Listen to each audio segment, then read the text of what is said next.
So this knowledge of Aham Brahmasmi is the highest knowledge. But even when a Nitidhyasana person initially does to remain the habitual obstacles, later on when he does, it is only as expression of gratitude to the Lord. Because I do not want anything, I have got everything. And the pleasure experience is the highest kind of pleasure. In this connection, I would like to recollect the verses from Taittiriya Upanishad. There is an entire section called Brahmananda Mimamsa, where it starts with Sayeko Manushya Gandharvanamanandaha Shrutri Sacha Kamaha Tasya Teye Sadam Manushya Gandharvanamanandaha Sayeko Deva Gandharvanamanandaha Shrutri Sacha Kamaha Tasya Teye Sadam Deva Gandharvanamanandaha Sayeka Pitrinam Chilaloka Lokanamanandaha Shrutri Sacha Kamaha Tasya Teye Sadam Pitrinam Chilaloka Lokanamanandaha. It goes on like this. It says every Ananda is 100 times the earlier Ananda. Manusha Devagandharva Ananda is 100 times the Manusha Ananda. Then the Pitraloka Ananda is 100 times the Devagandharva. It goes on like this. Then it says that Karma Devanam Ananda. Karma Deva, their Ananda is much more than the previous Ajana Janam Devanama. It goes like this. Then it says Sayeka Indrasya Ananda. Indra's Ananda is even 100 times than Karma Devas. Then it comes to Brihaspati, which is 100 times more than the Indras. Then it comes to Prajapati, whose Ananda is again Shatam, means 100 times than the Brihaspati. So it goes on exponentially going. But finally it says Sayeko Brahmana Anandaha Brahmana Anandaha Shrutriyasya Chaka Mahatasya Yaschayam Purushe Yascha Savaditye Sayekaha Saja Ebam Vid, like that it goes. Therefore it says, when you come to the Brahmananda, then it is absolute and there is nothing greater than that. So it is this kind of Ananda one gains. This Ananda is not an experiential Ananda, it is understanding the Swarupa of me. And that is being also talked about in Bhagavata, where the Lord says the Chitraketu that I am giving this knowledge to you so that with this knowledge, when you worship me and when you do even Nitidhyasanam, you will be able to enjoy that glory, that pleasure which has no comparison. It is Niradishaya Anandaha. In that trait, you will have total Vairagya, you will be free from being a wanting person and you will be one with me. The Sayujya Moksha also is talked about, and also the Brahmajnanam, Nirguna Brahmajnanam also is simultaneously talked about, because my glory is that Vairagya aspect which is not Maya, which is the Nirguna Brahman aspect, that I am everything, I need nothing. So this has to be always there. So that is being talked about also the Chitraketu, and then the Lord departs after giving the Anugraha and asks him to do the Nitidhyasanam. Shankaracharya and Vivek Chudamani also explain the word Nitidhyasanam as Swaswarupa Anusandanam eva Nitidhyasanam. It is only meditating on my own Swarupa, which is nothing but Brahman. Swami Dayananda used to say it is meditating on the meditator. It's very beautifully said that. So this is what one reaches that stage. With this verse also gets concluded. In Bhagavatam also, the 16th chapter also is concluding in this manner. We'll go on to the verse number 8 in the next session.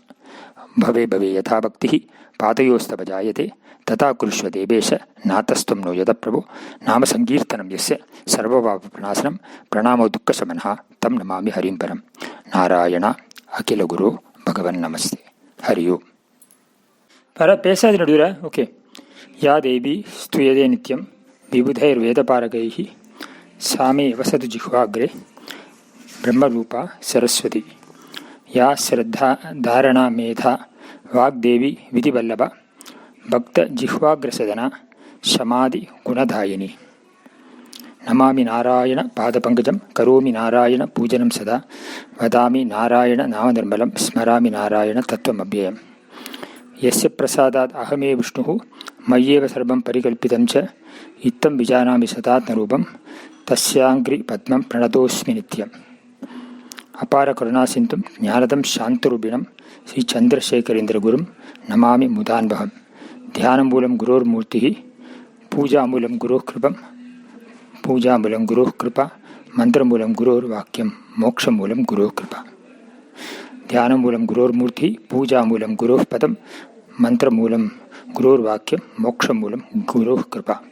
Invoking the grace of Vagdevi Goddess Saraswati, Guru Vairappan, Mahapiriva, and Guru Parambara, we are now entering to verse number 8 of Dasakam 23. Prior to that, as an extension of my coverage of explanation of verse 7, I would like to clarify a few more things. In that last session, we mentioned about that verse from Mundaka Upanishad, that is coming from Mundaka Upanishad. I didn't mention the Upanishad's name. Kasminnu Bhagavo Vikyade Sarvamidam Vikyatam Bhavati. This is a question raised by the disciple Shaunaka to Angiras. Angiras is the guru. In fact, it is mentioned in the Vedas elsewhere that the entire Guru Parampara, which is talked about here,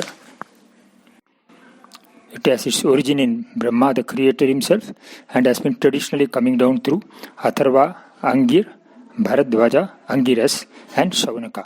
That chain is talked about. So here the Shaunaka raises that query: what is that knowledge, knowing which everything is as well known? Eka Vijnanena Aneka Vijnanam. Just want to clarify that only. Here, when it is talked about that knowledge, it is talking about the self-knowledge. By knowing self-knowledge, everything is as well known, we say, because the Paravidya Drishtaya only Sarvajnaha we can say. Ishvara is also Sarvam Janati, Jnani also is Sarvam Janati because of Paravidya, because of the self-knowledge. But from Aparavidya Drishtaya, Ishvara is Sarvabhit. It is explained in Mundaka Upanishad also, because he knows he has the Dvaita Jnanam. Whereas the Jiva, the Jnani doesn't have the Dvaita Jnana fully. He knows he may be having limited knowledge of the world, but he may not have the entire knowledge of the world. So he is Sarvajnaha because Paravidya Drishtya. Paravidya Drishtya, both are Sarvajnaha, Ishvara as well as the Jnani, whereas Aparavidya Drishtya, Ishvara is Jnana Sarvajna plus Sarvabhit.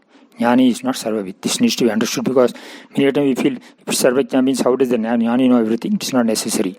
Because that Dvaita Drishti, the Sarvabhit is talking about the Vishesha Jnanam, about the dualities, details of the world. It is part of the Aparavidya. So this I thought I should clarify about it. And then in the Taittiriya Upanishad also I mentioned that Eko Brahmana Anandaha. It says that in Brahmananda Mimamsa, Sa Eko Brahmana Anandaha. The Brahmananda is only one. Because it's talking about the Ananda obtained through knowledge of the Brahman. Because the Vastu is one, that is why it says Brahmanaha Eka Ananda. And therefore there is no comparison in terms of the measure. Because in terms of the others which is not related to Brahma, there is a comparison that Indra's Ananda is 100 times more than previous Ananda of the others, etc. But then when it comes to Brahmananda, there is no measure at all, but it cannot be measured because there is one without a second, and therefore it is infinite and not limited by time, space and object. It is infinity itself, and therefore it cannot be measured. That should be understood that way. So because this is seen as the Surupa Ananda, whereas the other Ananda experientially which is made is they are all Rupa Ananda. So that is why the Rupa Ananda has got its limitations, and therefore we can measure it also in this being superior to others, etc., etc. And then one more thing which we would like to clarify also, that Upanishad talks about the Brahman as Satyam Jnanam Anantam Brahma, he says. Anantam is limitless in terms of time, space and object. In another place it also says it is Satchidananda, Sat, Chit and Ananda. Therefore the Ananda and Ananta are equated. But this Ananda which you talk about happiness, they are experiential happiness, they are not the Surupa Ananda. They are only Rupa Ananda, born of sensory perception or born of some specific knowledge, etc., or born of yoga, we can say Yoga Ananda, Vidyananda, etc. But they are not Surupa Ananda. That needs to be understood also very clearly, so that the person, by the Ananda and Ananda, they are linked up, because that when the Shruti talks about the Ananda as Ananda, it shows that the knowledge of the Atma is desirable. And therefore, because Atma is Ananda Surupa, that is where the linkage is established. And also the source of all forms of Ananda is nothing but the limitlessness of Atma. So the limitlessness of Atma is all the Surupa Ananda, and there is no any experience involved. So the seeker is limitlessness, fullness, which is experienced, of course, as happiness in a conducive state of mind. But any Ananda experience through objects, through kind of experiences, they are limited, and they can always be, they can come and go. They are temporary and fleeting. Whereas the experiential Ananda is based on limitlessness or fullness. It is not actually experiential Ananda. It is the Surupa Ananda. It's not an experiential Ananda. It is the Ananda, it is the Ananta based on the understanding that I am limitless, I am full. That is all. Because of this cause, the Ananta only, I am able to experience the other Ananda, which is from the world, Vishaya Ananda, etc. So that knowledge has to be there, because the Atma is not for experience, Atma is only for knowing. And therefore the Surupa Ananda is what is talked about also last time. I just wanted to clarify that also, so that there is no confusion in the mind. With this now we will move to the verse number 8.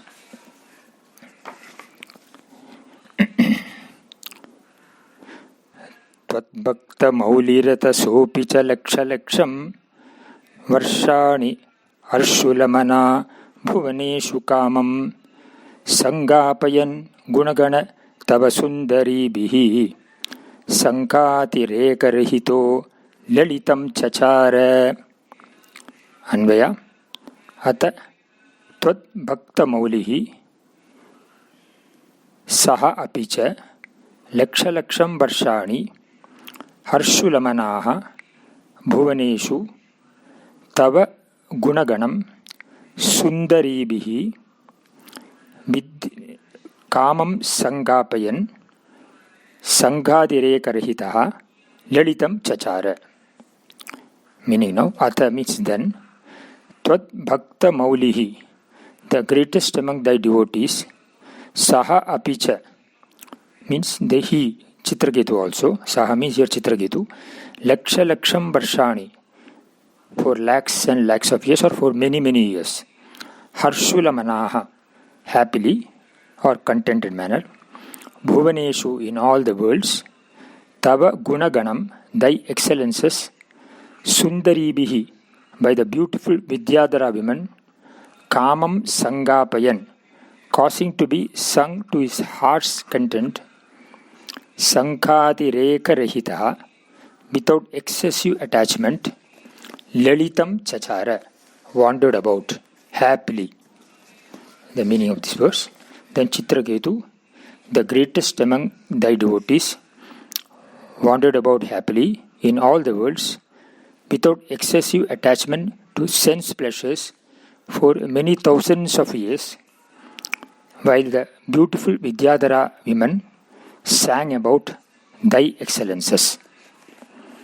So here it is talked about the state of the Chitraketu after gaining this knowledge. He has become what is called an exalted devotee, and therefore he is called as the Bhakta Maulihi. Bhakta Mauli can take it as crown jewel of devotee amongst devotees, or we can say the greatest devotee, Bhakta Mauli. That word is used to indicate that he is the devotee of the highest order. Here we have to understand a Jnani devotee is separate from other devotees. Devotees are generally classified into 4 categories: Arti, Artharti, Jignasu and Jnani. Krishna talks about in chapter 7 of Bhagavad Gita, and then he says, the Jnani is closest to me. In verse number 34, 13 and 4, he used that also. Priyohi Jnanihi Atyartam. Sa cha mama priya. That means he is dear to me and I am also dearest to me. I am also dearest to him. The Arti and Artati, they seek what is called Sadhana Bhakti. They seek me for a particular end. So they use me as sadhana. It is sadhana for getting some end in terms of pressures, etc. The Artha Bhakta wants to get rid of his problems or sorrows, and Artharthi wants to get something. So one wants to get, another wants to get rid of. So therefore this is a sadhana bhakti. Again, in the case of Jignasu also, he wants to know about me, but he is a karma yogi, because his bhakti is unlike the other one. It is not a kama bhakti, it is a nishkama bhakti. But still he has not known me, and therefore there is a gap. Therefore he also is sadhana bhakti, but once he gains the knowledge, then what happens? The jnani is a sadhya bhakti. The jnani becomes bhakti is a sadhya bhakti, and therefore he says jnani, he is the highest order. So he is dearest to me, because he says jnani tu atma eva mama, because his atma is myself and my atma is his. That is my vision. He says the one who knows me as myself alone is the jnani of the highest order. He becomes me, and I become him. These are all the words. His Atma is my Atma. That means the vision is talked about here. And therefore such a jnani is of the highest range. And such a person is not separate from Ishvara. And his bhakti is sadhya bhakti. And therefore here talked about also the greatest among thy devotee, means here it is talked about that Chitraketu who is a jnani. Because he has already gained the knowledge. So with this knowledge, the one can always experience that, see himself as a limitless Atma, and therefore all his experiences are always born of only Anantamaya. And that is why it is mentioned here. He wandered about happily in all the words. Harshulamanaha is the word used. Harshulamanaha means also happily. Because he knows he is the limitless. And therefore there is a fulfillment, there is purnatvam, so there is contentment. And therefore there is the when a person is contented, he is automatically happy. So his happiness is not determined by the world of objects, etc. And therefore it is talked about as Harshulamanaha, contented mind. So after gaining this knowledge, therefore Chitraketu has become the most exalted devotee, Jnana Bhakta, in union with the God, being absorbed in devotion. Then he made the other Vidyadharis also sing the glories of the Lord, it's talked about. Because he fills the entire Antariksha with the Bhakta Lahari, the perennial flow of devotion. His source of happiness is devotion and detachment born of knowledge of the self. Therefore he wandered about for many lakhs of years. Lakhs of years it is talked about means asankyaha, sankyaha. Whenever they say lakhs, Southern extra, it should be interpreted as many more years.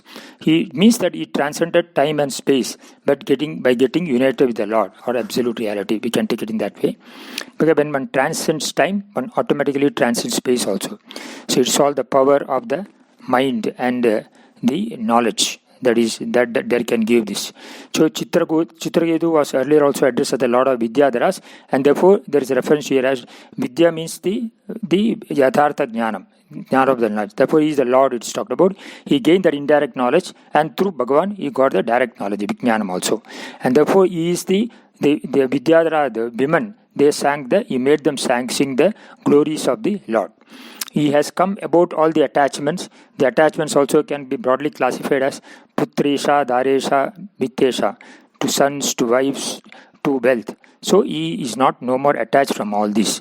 And that is why he is called as Sangadhirekarahitaha. Sangadihi Ekarahita means he is free from the boundaries of attachment. Now the word used, the other Sundari's word is used because beautiful woman, because there is an implied meaning. Because Bhagavan Swarupa is talked about in Dasakam 2, in Sloka 3, as Saundaryotaradopi Sundaradharam. Means he is more beautiful than the most beautiful objects of the world. So it is absolute beauty or the Kevala Saundarya is talked about. So to maintain that Prabhaha of Saundarya, he made the beautiful women sing the beautiful forms of Bhagavan. That is why this talked about singing the women, singing beautiful women, that is Vidyadharis, singing the glory of Lords. And then we talked about lakhs and lakhs means the transcending the time. Time is there only for a person who is aware of time. Chitraketu was absorbed in devotion to Lord through self-knowledge, that he has even crossed the barrier of time. That is what is implied here, that lakhs and lakhs of years, means countless number of years. So he is not even aware of that time, etc. So the other word used is excessive attachment. Without excessive attachment means the word attachment, excessive attachment we have to understand as attachment within limits does not cause bondage only. Only when it transcends the boundary, it can cause sorrow. So because it is overindulgence. So even in our daily life, as long as we keep the attachments to the world, to the barest minimum, we can come out of the clutches of attachment. It's implied in these words. So without excessive attachment to sense pleasures. Even Krishna talks about in Bhagavad Gita, Sarvesham Buddho Ragat Desho Vyavastito Tayo Vasamna Agached. So when one gains self-knowledge, one can easily come out of the hold of Raga and Dvesha. Chitraketu also therefore could move about without excessive attachments is what is implied here. We will continue the next session. Bhave bhave yatha bhaktihi padayostava jayade tata kurusha devesha natastvam no yada prabhu nama sankirtanam yasya sarva bhava pranasanam pranamo dukkha samanaha tam namami harim param. Narayana Agila Guru Bhagavan Namaste. Ya Devi stuyade nityam vibhudair veda parakaihi same vasatu jihvagre brahma rupa saraswati. Ya Shraddha Dharana Medha Vagdevi Vidhi Vallabha Bhakta Jihvagra Sadhana Samadhi Gunadhayini Namami Narayana Padapangayam Karomi Narayana Pujanam Sada Vadhami Narayana Namadharmalam Smarami Narayana Tattvamabhyayam. Dhyanamoolam Gurur Murtihi Puja Moolam Guru Padam Mantram Moolam Gurur Vakyam Moksham Moolam Guru Kripa. Yasya Prasadat Ahame Vishnuhu Mayeva Sarvam Parikalipitam Cha Ittam Sajanami Sadatmarubam Tasyangri Vadmam Pranatosmi Nityam. Apara Karuna Sindhum Jnanadam Shantam Rupinam Sri Chandrasekharendra Gurum Namami Mudhanvaham. Invoking the grace of Vagdevi, Goddess Saraswati, Guru Vairappan, Mahapiriva and Guru Parambara, we are now entering into verse number 9 of Dasakam 23. Verse 9, Dasakam 23. Atyanda Sangha Vilayaya Bhavat Pranunno Nunam Sa Rupya Girimapya Mahat Samaje Nishanga Manga Krita Vallabha Manga Jarim Tam Shankaram Parihasan Umayabhishepe Atyanda Sangha Vilayaya Bhavat Pranunno Nunam Sarupya Girimapya Mahat Samaje Nishanga Manga Krita Vallabha Manga Jarim Tam Shankaram Parihasan Umayabhishepe. Anvaya Atyanda Sangha Vilayaya Bhavat Pranunnaha Nunam Saha Rupya Girim Apya Mahat Samaje Nishangam Angakrita Vallabham Angajarim Tam Shankaram Parihasan Umaya Abhishepe. Atyanda Sangha Vilayaya, for the complete removal of all attachment. Bhavat Pranunnaha Nunam, prompted by thee, it seems, or indeed. Saha means here Chitraketu. Rupya Girim Apya, reaching the silver mountain, all silver colored mountain, like that we can take Kailasa. Mahat Samaje, in the assembly of great sages. Nishangam, without any inhibition. Angakrita Vallabham, who had seated his consort or wife on his lap. Angajarim, the destroyer of Kamadeva. Tam Shankaram, that Shiva. Parihasan, ridiculing. Umaya Abhishepe, was cursed by Uma.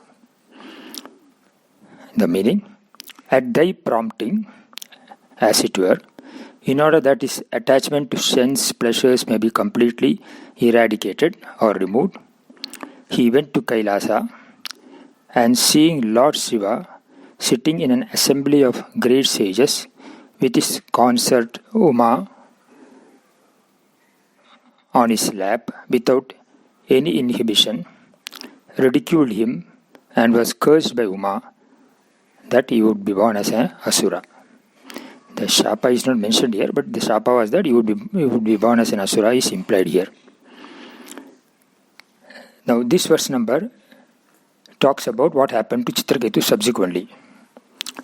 We would have seen the earlier verse that Chitraketu could move about without excessive attachments, it was mentioned. Sangha Athireka Rahitaha. Athireka means without excessive, that does not cross the boundary line. We had minimum attachments, that's what is mentioned there. But even these minimum attachments is a barrier for mukti.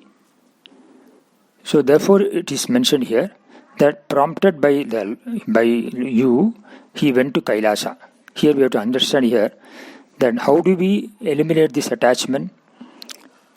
All our actions, if they are dictated by dharma and adharma and not goaded by likes and dislikes, then automatically our attachment gets reduced or even eliminated. There is a verse in Bhagavad Gita also to this extent. Ragadvesha viyuktaistu vishayan indriyaischaran atmapashyar vidheyatma prasadam adhigacchati. One whose mind is controlled, vidheyatma, moving around in the world of objects with the sense organs under his control. That is atmapashyehi, or ragadvesha viyuktahi, free from the likes and dislikes.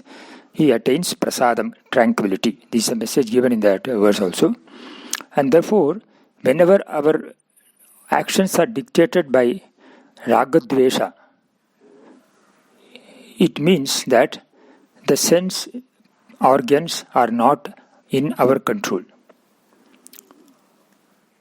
The sense organs should be in the hands of the person concerned and not in the hands of ragadvesha.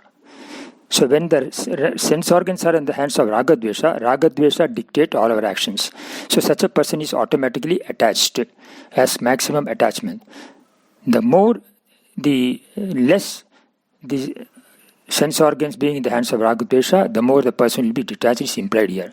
So, and how to come out of it? One has to ensure that all our actions are dictated by dharma and adharma. When they are dictated by dharma and adharma, automatically the hold of ragadvesha gets reduced, because all his actions are prompted by only dharma and adharma. Means he does what is to be done and he avoids what is not to be done. Krishna also says that I am in the form of desire, which is dharma viruddho kamosmi. That is not opposed to dharma. In Vibhuti Yoga, it talks about that in the 10th chapter of Bhagavad Gita. What it means here is that I am not, that kama which is not opposed to dharma, I am in that form. In fact, the icha kama can be categorized to two categories: that which is under our control, that which is not under our control. That which is under our control is called icha, which is a shakti, and which always makes us progress spiritually. But when the same desire is not under our control, it is called as kama, which binds us. So these ragadveshas binds us, attachments bind us, and they prevent us from climbing up in the spiritual ladder. So that is what has happened, that in a person also, when the absolute test of being free from attachment means that all his actions are dictated by dharma and adharma. That means that between him and the sense organs, only dharma and adharma comes, not ragadvesha. Such a person moves according to his will. He is together and is also called a karma yogi. So every karma yogi is a mumukshu. He gains satisfaction or tranquility, prasada. That's what is talked about in that verse also. So he is such a calm and cheerful person. Chitraketu was not totally free from attachments. He didn't have excessive attachment. That means he was a worshipper of the Lord, and therefore he did abide by dharma, but to some extent he had emotional values for certain sense pursuits, and therefore he had some attachments. So Lord felt that not to be totally detached from sense objects, he prompted him, prerana. Sarvam bhavat prerana eva bhuvan, we saw that earlier. Everything goes by the prerana of the Lord. So he prompted him and he went to Kailasa. It is mentioned that in Kailasa, at that time, Indra, Subramanya, Ganapati, Nandi, the sages and Bhutaganas of Bhagavan all were there.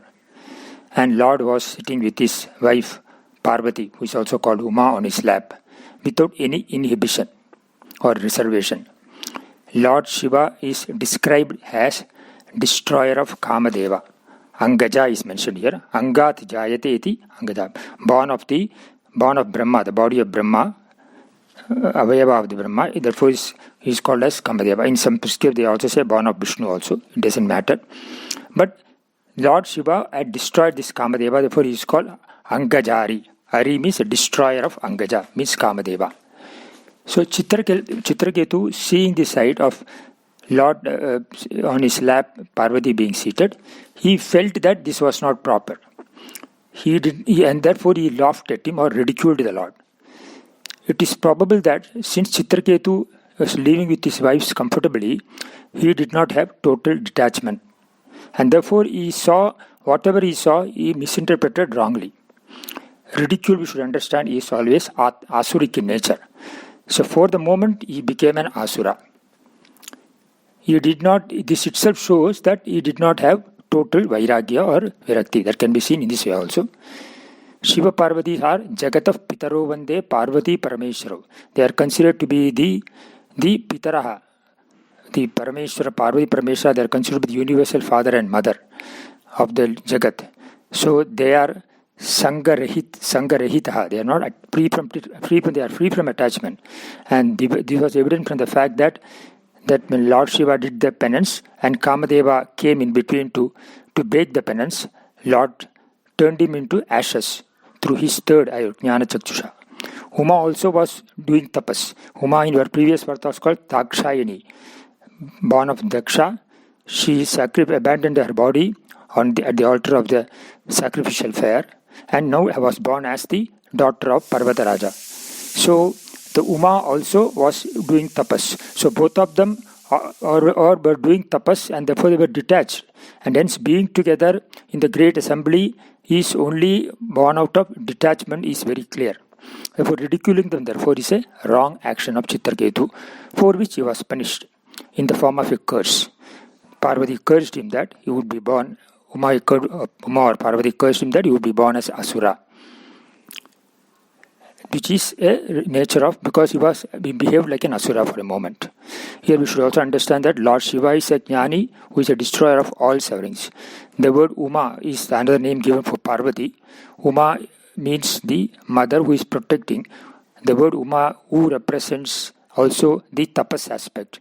It is mentioned in the Purana, in the story, that when Parvati left the palace, her mother, Mena Devi, Mena queen, stopped her from doing the tapas. And therefore the word U means Uma, Ma, do not do penance. That way the meaning can be given. O, it's a Sambodhana. U can be seen as Sambodhana, and Ma means do not do tapas, do not run away from the palace. Like that meaning also can be given. Or U also represents the tapas, and therefore it can be interpreted as to mean you should not do tapas. Hence the name Uma symbolically also represents the aspect of detachment. It can also be interpreted as U as Shiva and Ma as Lakshmi. So the Lakshmi of Shiva, or as an implied meaning, Lakshanartha, it can be seen as the wife of Shiva. So all these interpretations can be given to the meaning of the word Uma. Anyway, so the Shiva represents the Purusha Tattva and Uma represents the Prakriti Tattva, Brahma and Prapancha. They are therefore not two, they are only one. So the sitting on the lap means that one cannot be separated from the other. That is the implied meaning of this. So that is why they are called also Ardhanarishwara. The one side, left side is Shri and the right side is Purusha. And hence we have to be seen them as a divine glory of the Lord and Shiva and Uma. That the Purusha and Prakriti cannot be separated. He is being presented by saying that Parvati was sitting on the lap. But due to avivekatvam or lack of understanding by Chitraketu and wrongly perceiving them, he disrespected them. So this disrespect was born out of ignorance of the real nature of the Lord. And what he did, he actually also laughed at or disrespected the Lord, who are Jagat of Pitaro Vande, worshipped by the entire Jagat. So therefore, Uma cursed him. Uma wanted to punish him, because the punishment is for his wrong action. Uma didn't have any hatred with Chitraketu, but she wanted him to remember that what he did was wrong. Therefore, the curse is in the form of a punishment for his wrong action. That the curse was that he would be born as his Asura. So this curse gave him, we can also understand, as an opportunity for Chitraketu to transform himself as a devotee of Lord, and thereby gain through total detachment, because total vairagya, detachment is required if you have to gain mukti, and therefore this would give him total detachment. So whatever attachments he had limited manner also would go away, because he'll be taking another birth as an asura. He has to take the birth of an asura because he behaved like an asura for the moment, and as an outcome of the curse he had to take the birth, and through that he could gain mukti thereafter. That is how the episode is depicted here. So by Uma's curse, he had to take another birth as Asura. We will continue on this in verse number 10. Bhave bhave yata bhaktihi padayostava jayade tata kurushva devesha natastam no yata prabho nama sankirtanam yasya sarva baba pranasanam pranamo dukkha samanaha tam namami harim param. Narayana Akila Guru Bhagavan Namaste. Hari Om. Ya Devi Stuyate Nityam Vibhudair Veda Parakaihi Same Vasati Jihvagre Brahmarupa Saraswati. Ya Shraddha Dharana Medha Vagdevi Vidivallabha Bhakta Jihvagra Sadhana Samadhi Gunadayini. Namami Narayana Pada Pangajam Karumi Narayana Pujanam Sada Vadami Narayana Namadharmalam Smarami Narayana Tattvam Yasya Prasadat Ahame Vishnuhu Mayeva Sarvam Parikalpidam Cha Ittam Vejanami Satatmarupam Tasyangri Padmam Pranadosmi Nityam Apara Karana Sintum Jnanadam Shantamur Rupinam Si Chandrasekharendra Gurum Pranamami Mudanvaham Dhyana Moolam Gurur Murtihi Puja Moolam Gurur Padam Mantra Moolam Gurur Vakyam Moksha Moolam Guru Kripa. Invoking the grace of Vagdevi Goddess Saraswati, Guru Ayappan, Mahaperiva and Guru Parampara, we are now entering into verse number 10 of Dasakam 23. Verse 10. Nisambhramastvaya mayachita shapamokshaha vritra suratvamupagamya surendra yodhi Bhaktiyatma tattva kathanai samare vichitram shatrurapi brahmamapasya gataf padam te Nisambhramastvaya mayachita shapamokshaha vritra suratva mupagamya surendra yodhi Bhaktiyatma tattva kathanai samare vichitram shatrurapi Brahmavasya gataf padam te. Anvaya. Ayam tu nissambramaha ayachita shapamokshaha vritra suratvam upagamya surendrayodhi bhaktya atma tattva katanaihi samare shatroho brahmam api apasya te padam gataha vichitram. Ayam tu, he however, nissambramaha, unperturbed or calm, ayachita shapamokshaha, without asking for release from the curse. Vritra suratvam upagamya, being born as Vritrasura, Surendra Yodhi, while fighting against Indra, Bhaktya, by his devotion, Atma Tattva Katanehi, and by imparting the knowledge of the self, Samare, in the battle, Shatroho, Brahmamapi, the delusion of the enemy also, Upasya, removing, Te Padam Gataha, reach thy abode. Vichitram, what a wonder. Chitraketu was, however, unperturbed and did not even ask for release from the curse. He was born as Vritrasura. While fighting against Indra, he removed the delusion of even his enemy by his devotion and by imparting knowledge of the self, and thereby reached thy abode Vaikunda. What a wonder is the literal meaning of the word. Here it is mentioned here that when Chitraketu was cursed by Uma, Chitraketu was remained calm. He was totally disconcerted. He was totally unperturbed. And not only that, he did not ask for even a release from the curse. It is similar to a situation where Daksha, earlier we saw Daksha cursed Narada that you shall not remain in one place, you will move from one place to another place. Because Daksha's sons, Narada, gave them the Atma Jnana, so they never took the path of Srishti.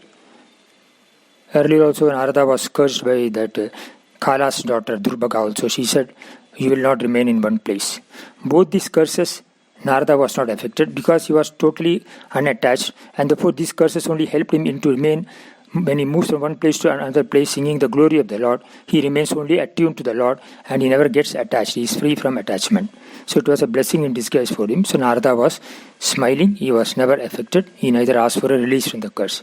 In a similar thing here also, Chitraketu, when he was cursed by Uma, Chitraketu remained calm and he did not ask for any intonation or reprieve or any release from the curse, and he accepted it cheerfully because he has already gained the self-knowledge. And it should be also seen that this curse is again due to the sankalpa of the Lord only, because Lord wanted him, to as a blessing in disguise, that Lord wanted him not in this birth, to the next birth as a Vritrasura to gain mukti. So here the blessing is in the form of mukti to Chitraketu in his next birth as Vritrasura. We have already covered about this the story of Vritrasura in my earlier talks, so I do not repeat it, but just in summary I say that it was said earlier that Vishwarupa, the son of Dvashta, was accepted by Devas as their Purohit. Since his mother was an Asura woman, that is Rochana, he had a soft corner for the Asura and secretly gave them a part of the oblation. Angered at this, Indra killed him. Then his father Dvashta performed a sacrifice in order to get a son who would kill Indra. So Vritrasura was born from that sacrificial fire. The Dvashta only committed a mistake in the Sura intonation. Instead of chanting Anudata, he said Surita while chanting the mantra for the oblation. As a result, instead of being able to kill Indra, he himself was killed by Indra. In fact, for rank chanting, there is also a verse also in the Siksha Anuvaka also, which says that Mantro hinaha varnato va mitya prayukto hatamartamaha savak vajro yajamanam hinasti yata. This example is given. Indra shatruhu yada Indra shatruhu swarataha aparadhat. The meaning is, while chanting the mantra, if there is a defect either in the swara or in the letter of the mantra, it is construed as a dosha and wrong chanting. It will not convey the meaning intended, and the word itself can become vajra as though and destroy the person who is uttering the mantra. That is the example given of this Indra Shatru Vardasva. So in this way, that Vritra was killed by Indra. Now, but because in his previous life as Chitraketu he had been a great devotee of Lord Vishnu, he was able to give advice to Indra. It is mentioned here that while waging the battle with Chitraketu, with Indra, he gave him the Atma-jnana, the same self-knowledge which he has gained from the previous birth of Chitraketu. Vritrasura gave. So he was able to give the advice to Indra about the self, and not only when he gave, he also removed the delusion or the ignorance of the Indra in the process. And that Indra actually could not defeat Vritrasura, but Vritrasura himself voluntarily accepted defeat because he was hurt killed by the Vajrayuda of the Indra. But this is the Vajrayuda, that is a blessing of the Lord Vishnu, that through that he should gain mukti. Though it was not actually death, it was a release from that body because he already had gained jnanam, and therefore this jnanam only he gave him. And he also removed the delusion of Indra. That's what the story says. So the Indra's delusion was removed, and Vritrasura gave him that knowledge. And this knowledge he got because of the previous birth, Chitraketu. So Shuka also asked Parikshit asked Shuka also how Vritrasura could give the self-knowledge, to which he said his previous birth was Chitraketu. So that is being mentioned here, that because of his birth, in the previous birth of Chitraketu, he had gained the knowledge. That knowledge he imparted to Indra, and in the process he removed the delusion of the Indra. And of course, he was filled by the Indra, apparently by the Vajrayuda. But that it is not a killing, it is a moksha. It should be seen that way. Now, this Bhagavata's chapters, Skanda 6th, chapter 17 is summarized in verses 8 and 9. You should remember the reference, and the first part of verse 10. And the rest of the verse 10 is based on chapters 8 to 11 of Bhagavata 6th Skanda. This is just for a reference. Now, this also illustrated the teaching in the Bhagavad Gita that the spiritual evolution acquired in one life continues in the next life also. That is being talked about in the 6th chapter of Bhagavad Gita, talking about Atma Samyoga or Dhyana Yoga. That is a self-control or contemplation, where in verses 40 to 45 Bhagavan tells this to Arjuna. Arjuna asked the question that Ayatihi Shraddhayopetaha Yoga Chalita Manasaha Aprapya Yoga Samchantim Kam Gating Krishna Gachati. So not gaining success in yoga, to which end he goes. O Krishna, who is endowed with faith in Shastra, but whose effort is inadequate, whose mind wanders away from yoga. Like what happened to Chitraketu here. Having gained the knowledge, still he was not fully detached, and therefore he could not gain the moksha in that birth. So what happens to such a person? He is called generally as a yoga brashta. So when Arjuna asked this question, the Lord Bhagavan gave the answer, saying that is given. The answer is given from verses number 40 to 45. I'll quickly go through, where he says, Partha Naivega Namutra Vinashastasya Vidyade Nahi Kalyana Krit Kaschid Durgatim Tata Gachadi. Indeed, O Sarvapratha Arjuna, there is no destruction for him, neither here nor hereafter. For one who performs good action never reaches a bad end. This is a very important thing. Then in the subsequent verses, verse number 41, he says, Prapya Punyakritam Lokanu Ushitva Shashvati Samaha Suchinam Srimatam Gehe Yoga Brashtaha Abhijayada. Having gained the world produced by good actions and having lived there for countless years, one who did not succeed in yoga, like Chitraketu what happened, is born in the home of the cultured and dharmic parents, is what mentioned here. Or even if he is born an asura, he doesn't lose his identity, is what is mentioned here. And the verse number 42, Krishna says, Atava yogina meva kule babadi dhimatam etatti kular bhartaram loke janma yadi drisham. Or he is born into the family of wise yogis or asuras. So this birth is indeed very difficult to gain in this world. And continuing further on verse number 43, the Lord says that Tatra tam buddhi samyogam labate paurva dehikam yatate cha tato bhuyaha samsiddhav kurunandana.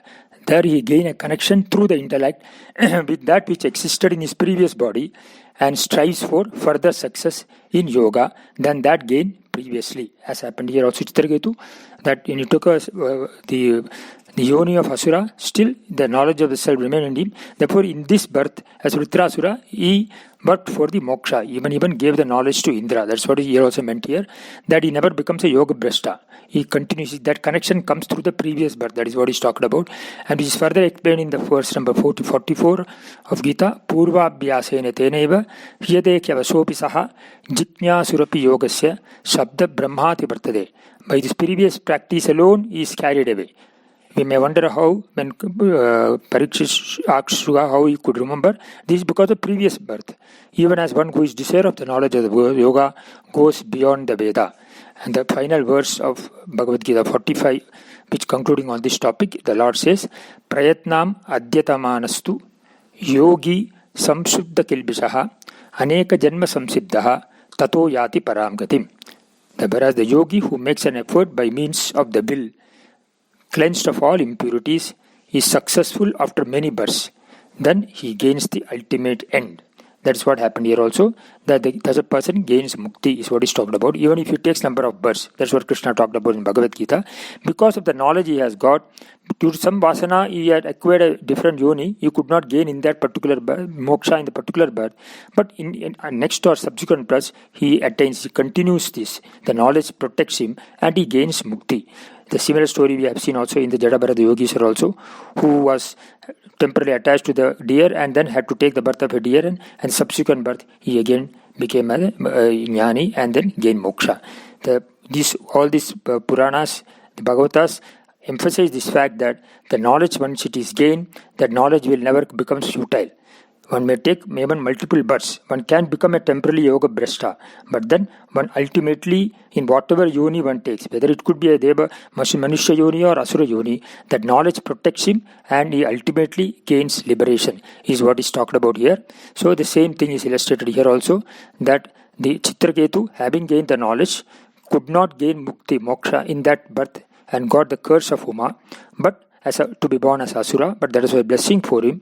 And an Asura, when he was born, Dhritarashura, the next birth, he carried the memories of his previous birth, the knowledge which he gained, that he imparted to Indra, who was his enemy actually, but he didn't see him as enemy. He saw him only as Bhagavan's person. And he said that I'm giving you this knowledge so that you are not getting deluded. I want to remove your ignorance, that you do not do wrongful acts. And thereby, he removed the delusion of Indra, and of course, and then gained mukti. Of course, the Vajrayuda Indra used to kill him was only killed his body, but he got liberated. The body got dropped, but the Chitraketu in that Vritrasura did God gain mukti and gained the Vaikunta. It is mentioned here, Vaikunta means the abode of the Lord, or he gained the Sayujya. Both means the same thing. That's so that he is free from subsequent births. It's what's mentioned here. And it is mentioned here, what a wonder. It's what a wonder means because it is very strange that he got a mukti in the Asura Yoni, in the body of an Asura, he gained mukti. In that birth he gained mukti. This is possible, is what is explained also in this Dasaka. Bhave bhave yatha bhaktihi padayostava jayate tata kurushva devesha natastvam no yata prabhu nama sankirtanam yasa sarva baba pranasanam pranamo dukkha samanaha tam namami harim param Narayana akhila guru Bhagavan namaste Hari Om. Ya devi stuyade nityam vibhudhair veda paragaihi same vasatu jihvagre brahmarupa saraswati ya shraddha dharana medha vagdevi vidhi vallabha bhakta jihvagra sadana samadhi gunadayini Namami Narayana Padapankajam Karomi Narayana Pujanam Sada Vadami Narayana Namadharmalam Smarami Narayana Tattvam Abhyayam Yasya Prasadad Ahame Vishnuhu Mayeva Sarvam Parikalpitam Cha Ittam Vijanami Sadatmarubam Tasyangri Padmam Pranatosu Nityam Apara Karunasintum Jnanadam Shantarubinam Sri Chandrasekharendra Gurum Pranamami Mudanvaham Dhyanamoolam Gurur Murtihi Pujamoolam Gurur Padam Mantramoolam Gurur Vakyam Mokshamoolam Gurur Kripa. Invoking the grace of Vagdevi Goddess Saraswati, Guruvayurappan, Mahapiriva and Guru Parampara, we are now entering into the concluding verse of Dasakam number 23, verse number 11. Verse 11. Tvatsevanena Ditirindra vadhodyatapi tan pratyutendra suhurdo maruto bhilebhe dushtashayepi shubhadhaiva bhavan nisheva tatta drishastvamab mam pavanalayesha tvatsevanena ditirindra vadhodyatapi tan pratyutendra suhrudo maruto bhilebhe dushtashayepi shubhadhaiva bhavan nisheva tatta drishastva mavamam pavanalayesha. Anvayam. Ditihi tatsevanena indra vadhodyata api pratyuta Indra suhritaha tan marutaha abhilebe dushtashaye api bhavan nisheva shubhadha eva pavanalayesha he pavanalayesha tatta drishaha tvam mam ava. Diti, though she worshipped thee or worship you, wanting to kill Indra, gave birth to the Maruts, who on the contrary were brothers or friends of Indra. Sukritaha it is written, so friends can be taken, or brothers also. By worshipping thee, even evil-minded person produces only good. O Lord of Guruvayur, thou who are like that, deign to protect me. So here the story of Marut Kumaras is narrated. This is covered in the Bhagavatam 6th Skanda, chapter 18, more precisely verses 19 to the concluding verse 78. Elaborately covered there. We will try to summarize what is mentioned in the Bhagavata also here. Here is mentioned, Diti, who is the mother of the Asuras, wanted to kill Indra, as her sons Hiranyaksha and Hiranyakashipu were killed by the Lord. We have already seen Dasakam 13 how Hiranyaksha was killed, and we are going to see in the next 2 Dasakams also about the Prahlada story and how Hiranyakashipu is going to be killed. So references are made about that. Since her sons were Hiranyaksha and Hiranyakashipu were killed, she wanted to avenge the death of her sons by wanting to kill Indra. Because they were killed, Hiranyaksha and Hiranyakashipu were killed at the instance of Indra only. So she approached her husband Kashyapa and started serving him with utmost love and humility. In fact, she showed artificially her affection to him by taking care of her husband's all requirements, even for performing tapas, etc. In the way she wanted to capture the mind of her husband, fulfilling her solution, fulfilling her promise or hint. It is mentioned somewhere. Even Vidvamsam api karshati. Even a knowledgeable person or even a rishi like him also can get sometimes infatuated with the wives. Here it is mentioned that Diti almost captured the mind of her husband, kept the mind under her control. That's what is mentioned in Bhagavad Gita also, by doing service with utmost love and humility. So Kashyapa was pleased, and he said that he would fulfill whatever desires are in her mind. Then she said she wanted only one promise to be fulfilled. That is, she wanted a son who would kill Indra. Born of her, a son who would kill Indra. Kashyapa was very much disappointed, but he could not come back on his promise. So he advised her that he would get such a son only when she observes a vratam, a vow called Pumsavana Vrata, for 1 year. And while observing the vrata, she must comply with all the requirements. Then only she would get a son who would kill Indra. That was the condition he had put. In fact, in Bhagavata, talking about the various conditions, norms mentioned about Pumsavana Vrata, it starts from verse number 47 to nearly up to 53. One of them she mentioned that Kashyapa told her that she should follow, do not be violent or cause harm to anyone. Do not curse anyone. Do not speak lies. Do not cut your nails and hair. Do not touch impure things like skulls, etc. It goes on elaborately. So Kashyapa put all these conditions and told her that if you observe the vratam strictly as per the norms, you will get a son who will kill Indra. She was very happy, and then she was observing the vrata as advised by him. However, it is Bhagavan Sankalpa again. She committed, it is the vrata for 1 year, you must understand that. So she committed certain breaches or deviations from the norms. That one day, Diti neglected to wash her mouth, hands, feet after eating, and she slept in the evening Sandhya time. Elsewhere it is mentioned in the afternoon also, during the day. Anyway, it doesn't make difference. Both of them are violation of the norms. In fact, after food one should wash the hands. That is mentioned here also. Even Dharmasastra talks about it. So here it is mentioned that she neglected even that primary discipline. One day she committed that, and then she slept in the evening Sandhya time, which is contrary to the rules of the Vrata.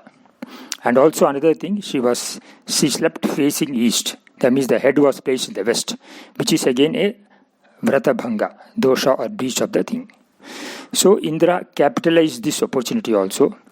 So invoking is yogic power. That means he also went near Diti as though he wanted to serve her. So as though on the pretext of serving her, he came near her. Then invoking is yogic power. That is called Anima Sati. Anima Sati is one of the 8 siddhis. It is being talked about. Around 25 siddhis are talked about in the Ekadasha Skanda, in the Uddhava Gita. So Anima is one of those. She entered into the womb of Diti through Nasarandra, means to the nasal cavity, and then split the embryo in the womb into 7 pieces. Then this child, 7 children, so these embryos, they started crying. When they were further crying, Indra said, Maruta, do not cry. That's how the word Marut also came later.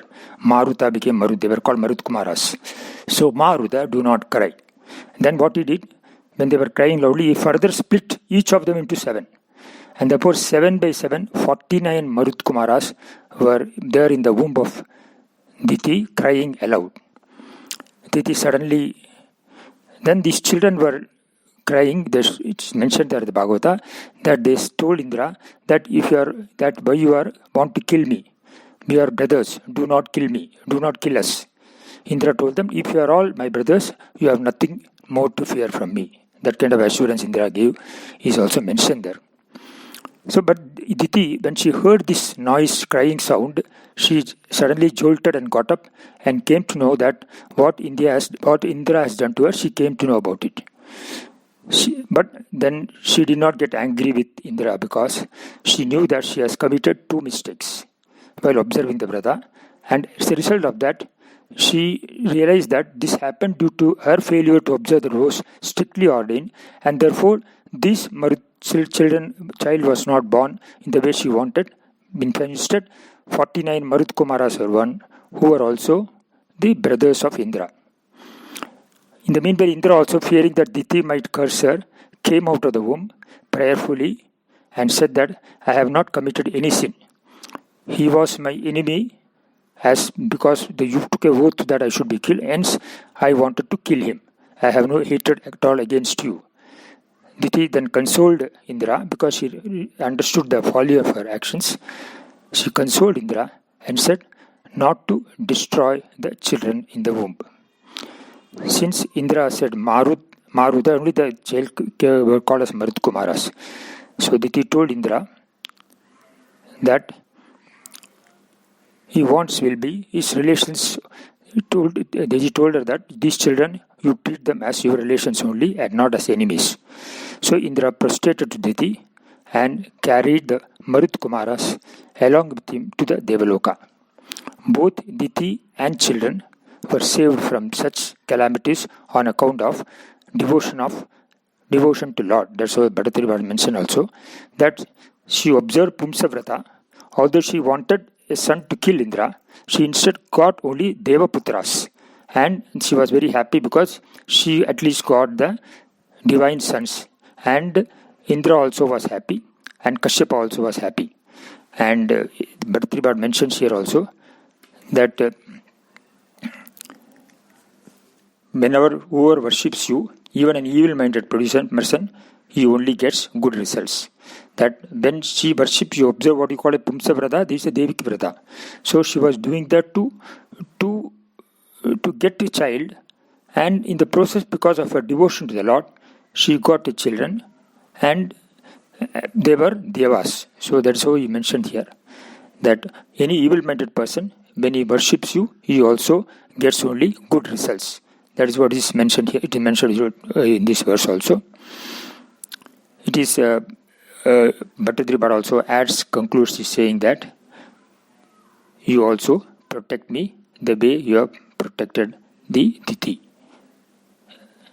In this manner, the verse 11 concludes.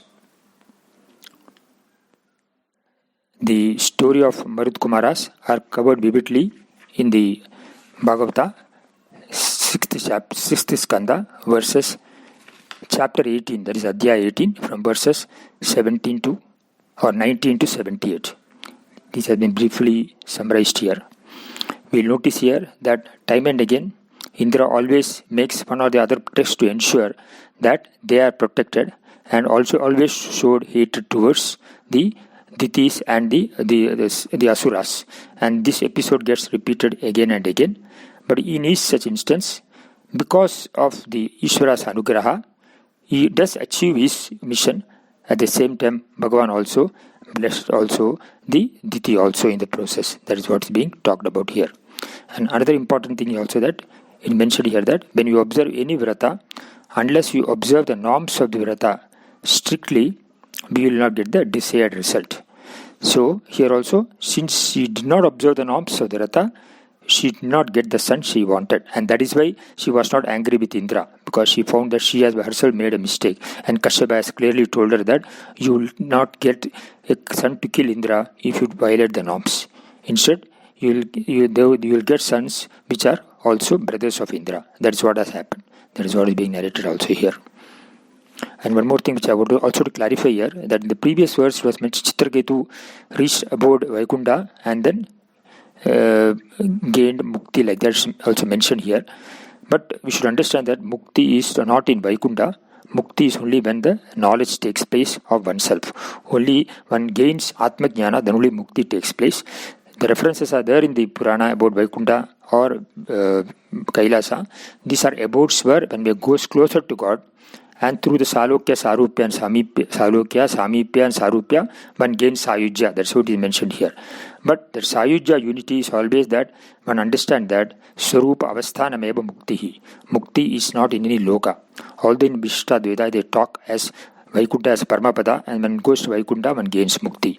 But it should be understood that when one goes to Vaikunta, one goes nearer to the Lord and then gains Sayujya. And in Sayujya, one gains Mukti. And that Sayujya is through Aishvara Anugraha and through the knowledge that I am that Parabrahman, that I am not separate from the Brahman. Atma Jnanam, that's what the Atma Jnanam was given also. We found earlier that Chitraketu got it. So through that only one can gain. So Vritrasura also gained that Mukti. Also he reached the abode of Vaikunta through Atma Jnanam only. That is to be always understood here. That any amount of karmas will not give Mukti. Karmas can give only Chitta Shuddhi. Chitta Shuddhi natu vastu upaladhye. Vastu siddhi vicharena na kinchit karma kodibihi. Shankara says clearly, thousands of karmas cannot give mukti, because karmas are born of ignorance.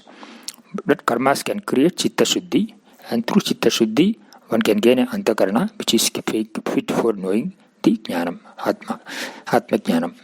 That is what is to be understood very clearly, because someone else also asked me in my phone. I told him that mukti is always through jnanamuli. It is not through any karma, and it is not in Vaikunta or Kailasa. It is even here in this Bhuloka also. When one gains this knowledge, one becomes a Jivan Mukta. So this should be understood in that manner also. Whenever references are made about Vaikunta, then gaining mukti. Bhave bhave yata bhaktihi padayostava jayate tata kurushva devesha natastum nujata prapo. Nama Sankirtanam Yasya Sarvabhava Pranasram Pranamo Dukkha Samanaha Tam Namami Harim Param. Narayana Akila Guru Bhagavan Namaste.